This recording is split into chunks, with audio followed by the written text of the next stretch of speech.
You're listening to Trash Talkin' with T-Zig 2. Trash Talkin' with T-Zig 2 was not recorded in front of a live studio audience. Trash Talkin' is brought to you by Big Eagle Airlines. Flying has never been so fun. All right, I'm just going to jump right into it. Matt McKee is here today. Surprise text from you last night coming into town.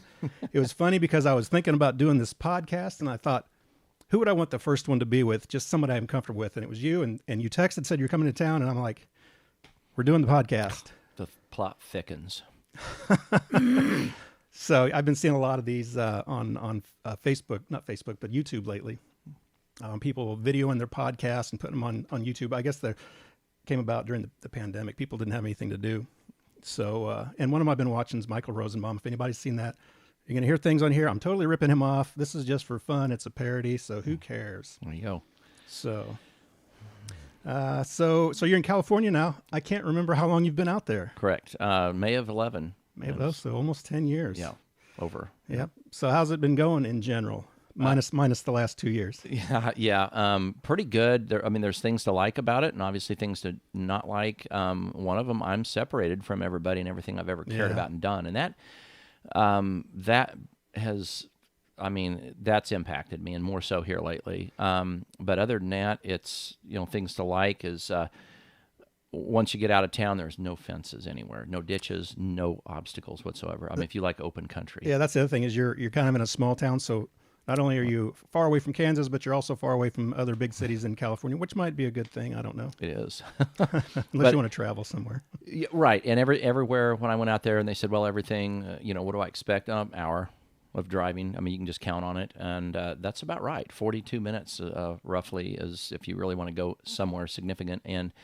But I ride dirt bikes, and I like airplanes, and it's a very open space, free-spirited kind of environment, and it's comfortable, and there's very few bugs and little rain. Yeah. So you mentioned having to drive about an hour. You're driving to work every day that much? 24 minutes each way. It's not too bad. Yeah, and it's banging it. But there's nothing there's no obstacles, no traffic. No stops and nothing. I got to stop down at 58, and I think I go about 2.5 miles. But it's easy driving as far as that goes. So the roads out there are open. So when you have to drive somewhere, it's not painful at all. It's easy to do. Mostly open roads. So for your job, when all the lockdowns happened, were you just kind of home doing nothing, or were they able to let you guys work still? We did 2 weeks on, 2 weeks off, and so we did come back, and then we did, just alternates, and even when we went to work, we worked until the work was done for that day, and then they released us early. So sometimes we'd have 3, 4, 6-hour days. We seldom worked a full day. And after that, on the 2 weeks off, I certainly did. I traveled. I came back here. I don't know, I think twice, but just caught up on some things. Decompressed. Yeah, I was thinking about that earlier. I don't think I've seen you. I think you were here just before the lockdown stuff started that winter, and I think that's the last time I saw you. Right, and then I came back June because they put an end to that. They said we're going to go back to full time in July of last year, and so I rolled out here for, it wasn't long, it was I think a week, and if that, I just remember visiting a few people, but I did took an airplane ride on that one. But even then, I was trying to get a parking ride in Vegas, and they were closed. Wow. It just, hard to get any services. So you just drove in town, you got in last night, you drove straight through from... Oh, from there, I came from Albuquerque. I was not going to... Broke it up. Yeah. And you have to. As time goes on, I don't like long road trips, and I wasn't sure how I was going to do on this, but I just went to Phoenix. And first, on my initial, the evening before the drive of the day, and I thought, well, that'll take a bite out of it, and it did. So I just went from Phoenix to Albuquerque, and then Albuquerque to here. That was the longest leg, but it was just a better drive. I took a different route that time, and it was that helped instead of the old get there as fast as possible, the most boring way possible, and that's what I always did before. So, okay. So you're here to spend some time with your mom. Sounds like. Right. How's she doing? Good. She had a little minor surgery Monday. Brother took care of her up until up this week so far, and I just dropped in, no notice. And just went and saw her about an hour and a half ago. She at home or is she? Yeah. Okay, good. Yeah, and she's got someone there staying with her, but she's getting around all right. And but she had to they found some interference in the nerve in the bone. They just removed some of it in her back, and but that takes, for now you've got the incision and all that stuff, the pain to deal with, and that's what mostly is bothering her right now. So is this open-ended for you? You just coming for a few days? Or are you going to stay a week or two? I'm scheduled to leave Thursday morning. I've got the Mrs. coming back late Friday night. Okay, she scheduled that right before I schedule this. So if I can arrange transportation for her, which should be easy to do, I'll probably stay a little longer. Oh, okay. So about California, you talked about riding motorcycles. Is there anything particular, besides obviously you went out there for your job, where the aviation takes you? Is there anything in particular you really like about being out there, like the number one thing? Oh, God, no, I don't think so. Well, now, for me, as an enthusiast, I mean, I like aviation. I am in the middle of 3 development or test sites. One of them is Hyundai, Kia test grounds, Mojave Spaceport. They have flight tests, and obviously Edwards Air Force Base. So you never know what you're going to see, either on the ground, driving with bags or whatever, anyway, it's like, it looks like a big burlap sack they wrap around it. Anyway, you see funny things driving, and you definitely see funny things flying. Yeah, I was going to ask you, have you ever been to Area 51? No, Area 51 came to see me, though.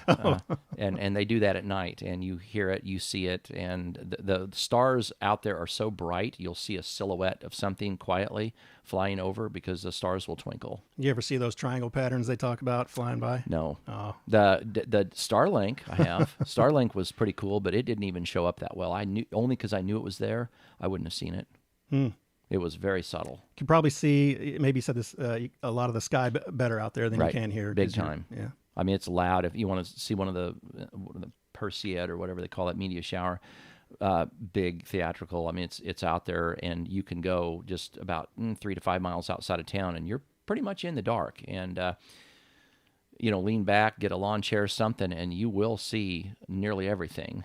But you see a lot of things you can't otherwise see. Milky Way and which is you can see at any time, but it is I guess a stargazer's paradise. Yeah. Any sonic booms? Yes. Yeah. All the time. Yeah. I mean, they don't.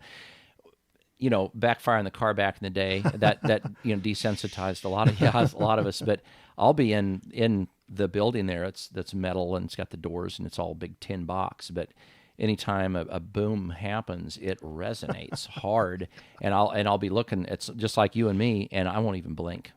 I mean, it'll like a clap of thunder on a clear day, and you don't know it's coming, just blast, oh blammo. And some people jump and blink, but I never do. I'm just, there's nothing there. So you've been out there about 10 years. California, I think that's about when the earthquake started here. So It is. Let me tell you, I was really, when I saw that, I thought, oh, wow, okay. So I'm out there, and they would just report, oh, there was a 3.5, or there was this, that. And I said, okay, I didn't feel anything. And I'm out on a dry lake bed with formation, terrain, mountain ranges all around me, which do buffer. So nothing really ever happened. And I was there in my car in the parking lot, one hit around Barstow, and it felt like somebody just shaking the corner of my car like, hey, get out of the car, come inside. And I looked around, there's nobody there. And so I went inside, and then another time, maybe 2 years later, the fall protection, I walked inside, and it was the ropes, the things hanging. Yeah. And I thought, wow. And that made the news, and that was like a 5.0 or something, but it was east of us, 60 miles, and it was hardly anything where we were at. But I was here when the one hit in Ridgecrest in July of 2 years ago. Was that one of the bigger ones? I don't remember. 7.1. Oh, wow. Oh, yeah. It rocked the house, and LA tried to claim it was theirs. I about broke the TV. Yeah, I noticed my curtains swinging one day when we had one in the kitchen. So, yeah, the hanging, whatever it is, will tell you, if nothing else. Yeah, your water. Right. So, I guess the biggest thing I'm wondering is, California, 10 years, you think you're ever coming back, or you think you're pretty much set out there as long as you're working and enjoying what you do out there? Right. I would certainly like to. The job and the benefits are, there's nothing here comparable. However, right before the bat stew flu thing hit, I talked with a tech at Cessna that I used to work with as a mechanic. Well, he's in tech support, and he says he could help get me on at Cessna. And I thought, well, that would bring me back here. And I was, I had that information, which, any other time I would have jumped on it. But I think we were talking about that the last time you were in town, right, 2 years ago. Right. Before I went back, got back on my treatment and everything, went back to work full-time November 2 years ago. I never got a real green light on that, warm fuzzy on it. And so in November when I went back to work, and then of course March is when the flu thing hit, had I just dropped and came out here, I would have been laid off instantly. Oh, you think, even without the pandemic? Well, no. With the pandemic. Yeah, I was going to say the pandemic probably changed all of that for you. Oh, yeah, because all the cutbacks and the drawdowns of you name it, I would have been instantly, sorry, cut, and then I would have been SOL. Yeah. So, but that's all again, the dynamic and the plan and the, I like to think of, super divine intervention. Hello, wow. Any other day I would have said that. Yes, but I just didn't get that familiar, blessed path forward. Yeah, didn't get it, and I thought, why am I not excited about this? And I just never was, and then boom. 4 months later, like, oh, interesting. Yeah. So, always.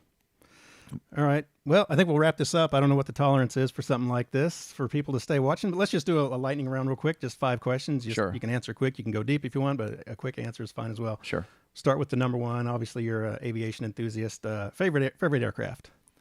Oh gosh, F-16, one I don't own, but aerobatic is an E300 series because they're rated unlimited aerobatic, and I've flown them 3 times. They are great. For me, going just purely on looks, I really like the F4. So yes, that's true. Yes. All right, so going from planes to cars, what's the fastest you've ever driven in a car? 140. 140. Yeah. Was that coming to Wichita this? No, it was racing somebody in a 750 BMW. Oh, wow. And we were passing people like they were, and I was like, that's enough. Autobahn. Yeah, that's enough. All right. So this number 3 here, I think we've known each other since about 1981, which was my freshman year in high school. And I've just always called you Matt. Do you have any nicknames? Mittens at work, because I wear gloves to work. I mean, thin ones, yeah. And I thought, well, mittens don't have fingers. And then before that, at the guard was Fibber for the old Fibber McGee. That sounds familiar. Yeah, and that's about it. But yeah, mittens is still alive and well today. But that happened like before I even knew it, when I started there, and I thought, okay, and you're not going to turn the tide on that, but it's fine. Yeah, for me, I think I've got 4 brothers, and no matter who you're talking to, whatever grade you're in, everybody calls us Zig. So if there's ever a get together and we're all there and somebody says Zig, all 5 of us look. Sure. Oh yeah. Wow. Yeah. Or Mac. Yeah. For me, but yeah, true. All right, number 4. This isn't really a question. Say something in Spanish. Burrito. I don't know. No habla español. Cerveza. There you go. That's more like it. Modelo. And what lightning round would be complete without the obligatory Ginger or Marianne?